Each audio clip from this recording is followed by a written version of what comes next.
Greetings, friends. Dennis LaRue here with your hashtag steeltoesrequired quote of the week, episode number 43. It is so great. I'm so glad that you joined me this evening, and I'm real excited about tonight's quote because I was going back through an old book of mine. It's Pat Riley, The Winner Within, Life Plan for Team Players. This was a New York Times best-selling book. Pat Riley at the time was the head coach for the Los Angeles Lakers basketball team. He is currently the team president for the Miami Heat basketball team from the NBA. So this book was important because, one, well, I liked following basketball, and Pat Riley was a very polarizing coach at the time. But also, what this book taught me, and just going back through it this week, was this week's quote. What a great reminder of this. This quote really rocked my world. And it's about winning. It's about champions. And here's what Pat Riley said. He said, "You don't back into great achievements." Let that sink in for a moment. You don't back into great achievements. Hey, Holly. Hi, Mom. Glad you're both here. You don't back into great achievements. In other words, putting on the sports hat for a moment, I've heard it said and written in papers and sportscasters, when a certain team gets into the playoffs or gets into a championship because the favorite team makes a mistake or controls their destiny, and for whatever reason, they let it slip through their hands. And this other team comes in and wins the championship who wasn't supposed to. And so they say, this team backed into the playoffs, or backed into the tournament, or backed into the championship. Can I say something? That's ridiculous. That is crazy. And I must confess right now that I thought that way. I have thought that way. And it's wrong. Wrong for me. And here's why. Nobody wins a championship by accident. It's not an accident. It's not a fluke. And it may be because the other team choked, but champions are not won by accident. For those of you joining Ed Reed, I see you popping in here. Our quote again is this from Pat Riley, former head coach of the Lakers and now the team president for the Miami Heat. He said, "You don't back into great achievements." You don't back into them. And now, true moment of confession here. I've thought that way before. And it wasn't that long ago. And I remember specifically a promotion in the military. I mean, this was a slam dunk moment. This promotion was a no-brainer. This was a no kidding, I've got this in the bag. I mean, I know I've got it. So much so that even people around me said, "This one's yours." I mean, there is no way that I wasn't getting this promotion. So, guess what happened? Guess what happened? The day came and the promotion announcements came out, and I sat diligently waiting for the parade to come into my office and congratulate me and high-five me and let me know I got promoted, and it was crickets. Nobody showed up. I couldn't believe it. And all of those people, one including a senior leader, when I let him know, hey, I didn't get promoted, he couldn't believe it. To the point of he reran the promotion listing because he thought it was a mistake. And he reran the listing, and once again, no promotion. I wasn't on the list. I was frustrated. I was angry. I was shocked, and I'm embarrassed to say this, but I'm going to say it. I can remember thinking, and I can remember saying, nobody wanted that promotion more than I did. And that these other people took my promotion, and therefore I said that they backed into their great accomplishment. And they took it from me. No, I choked. And there's more to the story. And we're going to get to more of this story. But bottom line is, my thinking at that time was messed up. I needed a checkup from the neck up.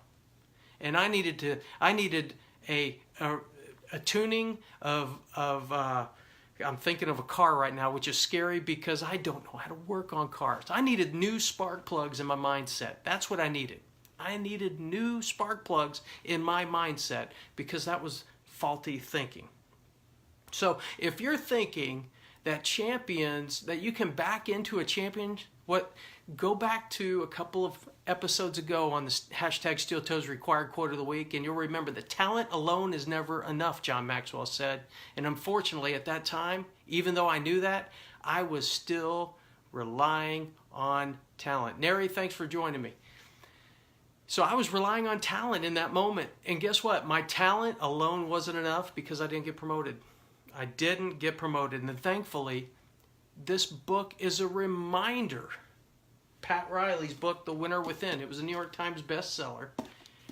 And he reminds us that the number one lesson that every team and every winner must learn first,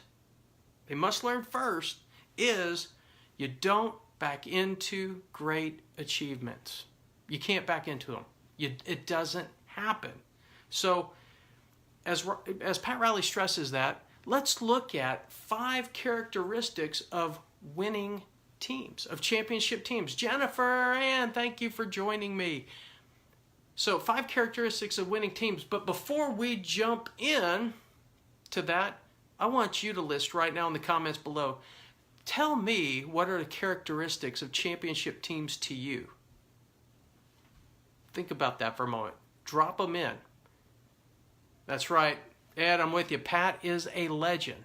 In fact, he is the only person in basketball history who won an NBA championship as a player, assistant coach, head coach, and president, team president.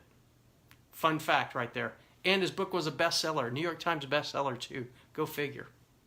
So, drop them in.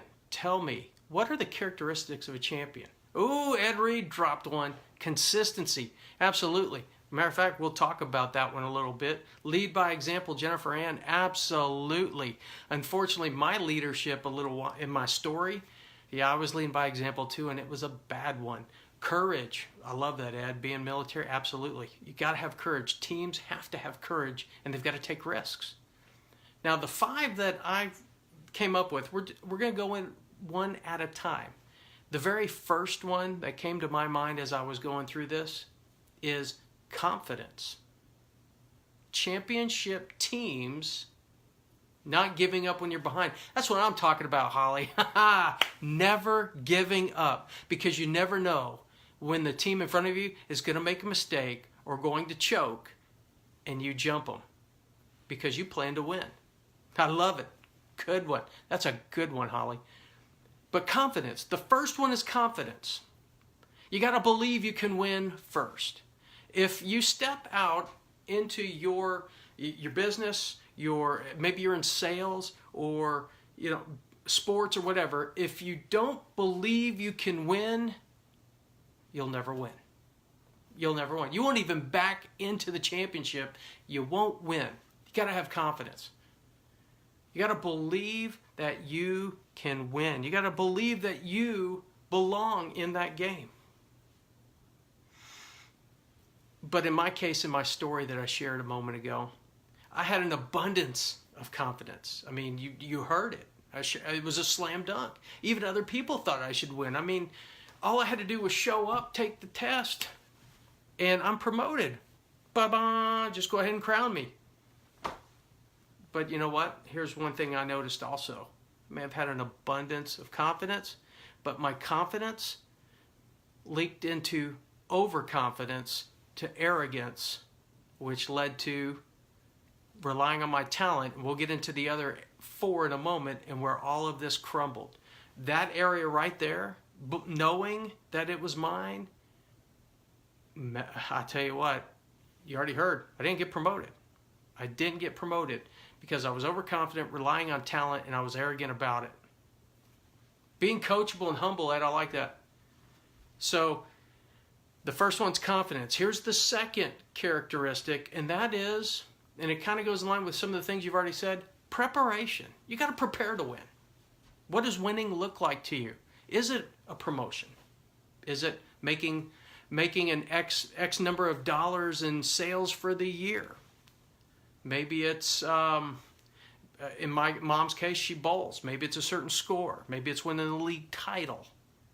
What does winning look like to you? But you have to prepare for it. Preparation is key. The will to win isn't enough. I just described that to you. You got to have the will to prepare also. There's many quotes on that.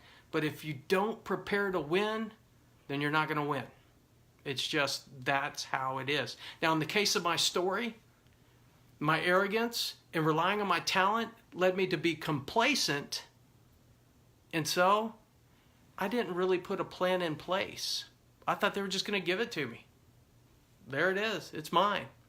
I didn't put a plan in place on what I needed to do each day with the end goal in mind of promotion. I had the end goal right, but unfortunately, I didn't have the rest of the schedule laid out. And instead of getting promoted, instead of a promotion party, it was a Passover party, we say in the air, and at least in the Air Force. When you don't get promoted, they call it the Passover party. You got passed over for promotion. And that's what happened in my case, because I wasn't prepared. Champions prepare to win. They're confident they'll win, and they prepare to win.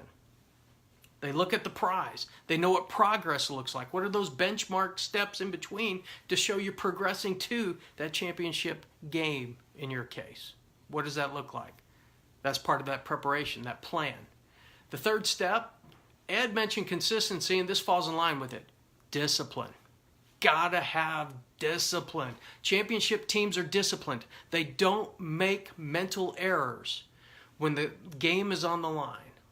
They don't make fundamental mistakes when the game is on the line. They are disciplined. They get up daily and they follow the plan. The plan and the preparation that's laid out for them, they follow it to a T and they stick to the plan. They're disciplined in their approach. You see, distractions. Well, if you don't have a plan and you're not disciplined, distractions will take you off your game and you're constantly restarting the wheel. You're reinventing the wheel. And in my case, back to my story, I lack discipline. If you don't have a plan in place, hard to be disciplined when we don't have a plan in place to get to the goal. You just say, there's the goal. I wrote it down. I wrote down the goal, what I wanted, but I wasn't doing what I wanted, if that makes sense. And that's why I didn't get promoted. I lacked self-discipline, and I'll be honest with you, I looked for distractions. I didn't want to sit down. I really didn't want to do what needed to be done to get promoted. I just expected them to hand it to me. It's no wonder I didn't get it, right? Discipline. The fourth is great teams adjust.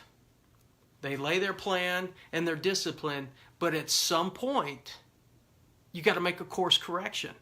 Think of the sports teams right now that you see on TV. You'll hear coaches, you'll hear an analysis at halftime. They'll say, the coaches in an interview will say, well, we need to make some adjustments at halftime with our defense. We need to make our adjustments with our offense so we can get their defense. Maybe call a special play that they had lined up to get the defense off balance, to maybe even score the winning touchdown. I think of the Super Bowl last year between the Patriots and Eagles. The play of the year, according to the ESPN and ESPY Awards, was that fourth down play by the Eagles, where they did the trick play throwing to the quarterback in the end zone. Incredible play, gutsy play, but it was a team that made an adjustment in their plan coming in, because that's not a play that you run very often. And it was an adjustment made, which led to a touchdown, which was ultimately the difference in the game, in my opinion, was that moment.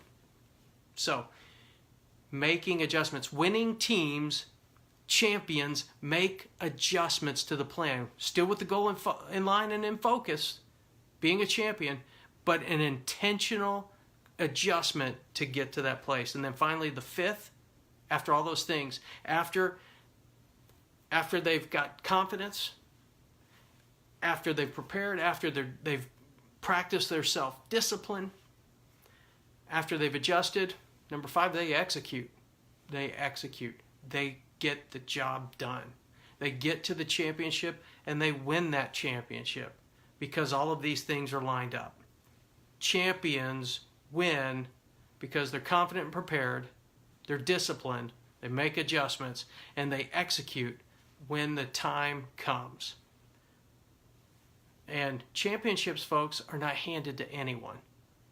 It's not everybody gets a trophy. Champions are crowned champions because they do the things that need to be done to win the prize. And they run in such a way to win the prize. Nobody backdoors into a championship. I'm on board with Coach Pat Riley 100%. And my question is, what about you? Are you on board with that? What are your thoughts? Have you wrestled with this? I've been open and transparent with you. I have, and it wasn't that long ago. But when I got these 5 points down, I'll tell you this, that promotion that I thought was handed to me, when I finally got it, I implemented all 5 of these. I still had the confidence, but I dialed it down and didn't rely on my talent, and I certainly wasn't arrogant. I put a plan in place. I prepared. Hey, Melanie, glad you're here. I put a plan in place that from the day that I was going in for my promotion all the way back to day 1 and what I needed to do and benchmarks, put all of that into place. And then every day I communicated with those in my circles to let them know what I was doing and what my plan was, so that way we could avoid any distractors that weren't that important to take me away from this, from studying and for my promotion. And then I disciplined myself every day to follow that plan. And then I made adjustments. At the rate that I was going, I realized I was studying slower than I needed to study. I had to make some adjustments, and I did. And those adjustments led me to my goal, and I executed. The day I tested, that day, when I walked out of my test, I knew I was promoted because of everything that I put in. That's right, Melanie, communicate. You got to communicate. Great teams, championship teams also communicate. That's a great one. I would add that to that list. And intentional, absolutely. And so that day, when I walked out of that test, I knew I did everything I could to be promoted. That I left with nothing on the table, no regrets, and that I did everything I possibly could. And I knew that that day, I'm getting promoted. That I'm getting promoted, did what I did, and when the results came out, you bet I was promoted. It was a great, awesome day, and I got to be crowned my champion that day, celebrating the success that I had planned on in the first place. I was confident of that day. And so those are the 5 for me, and I see it in winning teams out there in sports. So now the ball's in your court. Sports reference there, did you catch that?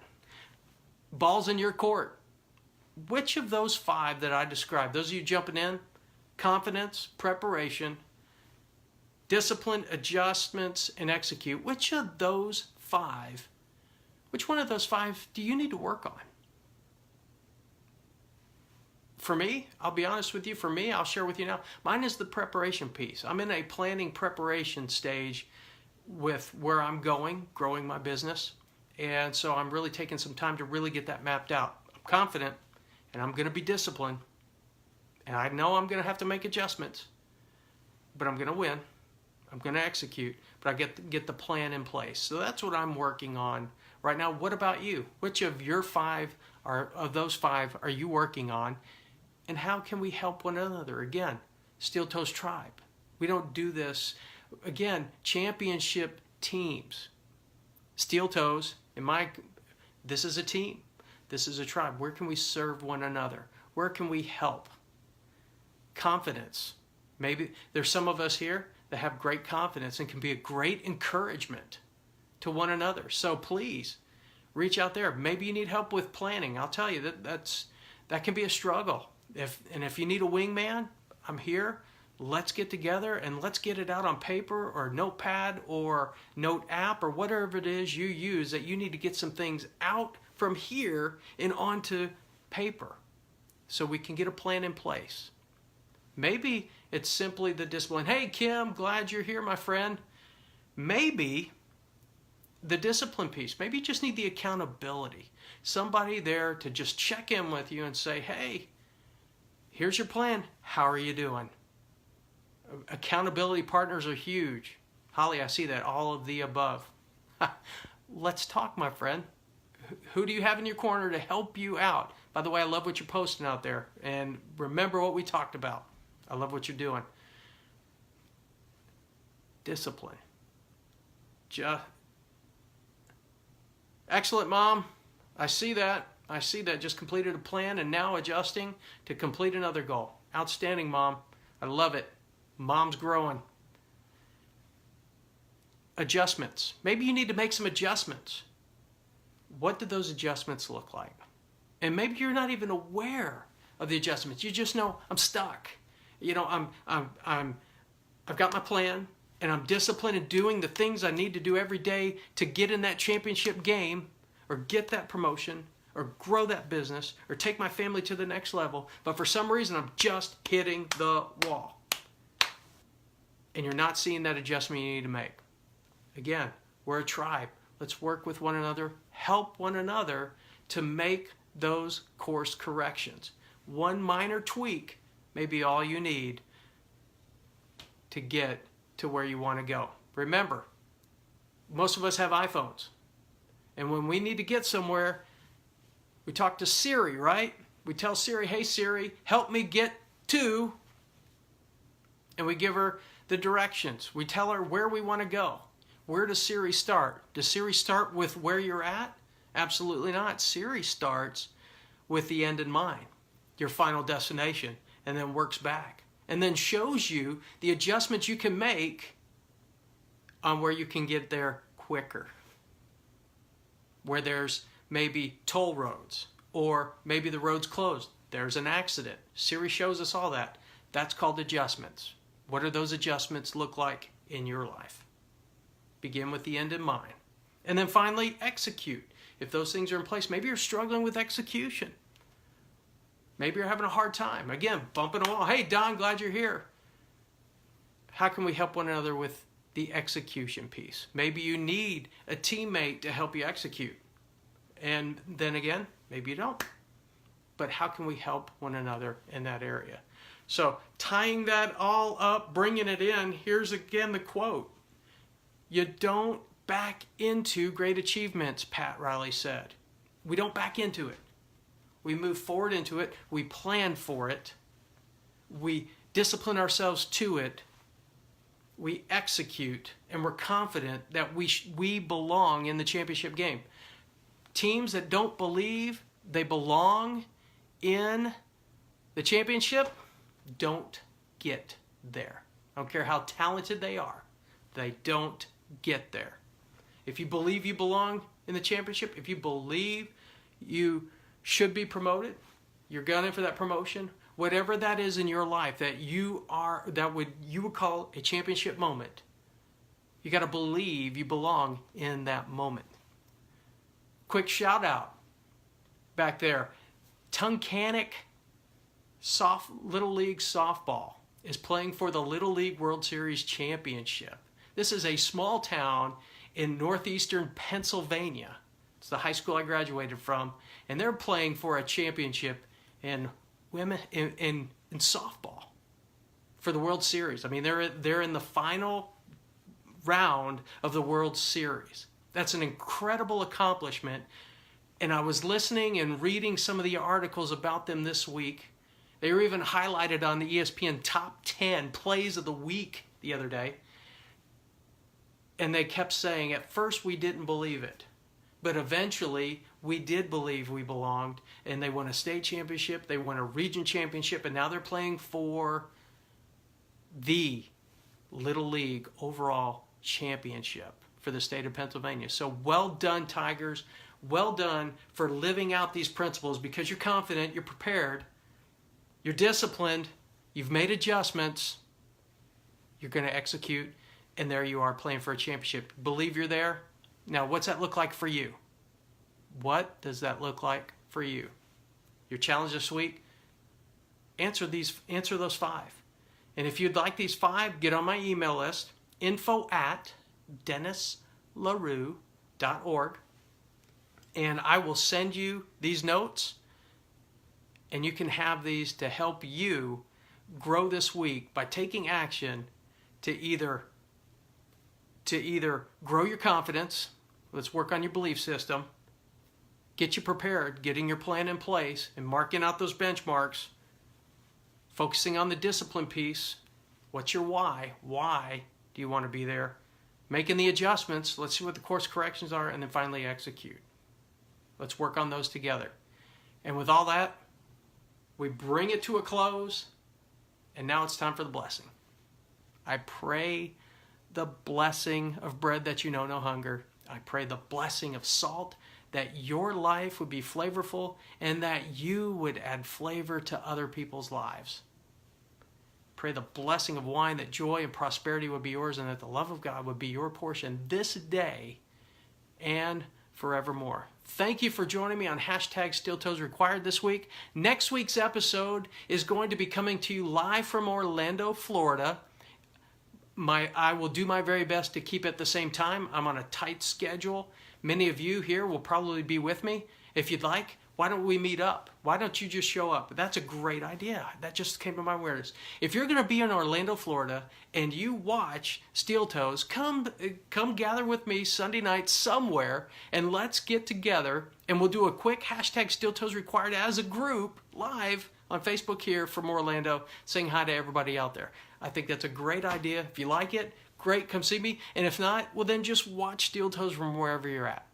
But either way, thanks for watching. I appreciate you. Do me a favor, and if this added value to you, would you share this to your group, add value to them, and help them to grow as well. I appreciate you. Have a great night, and have a great week, everybody. Take care. See you next week.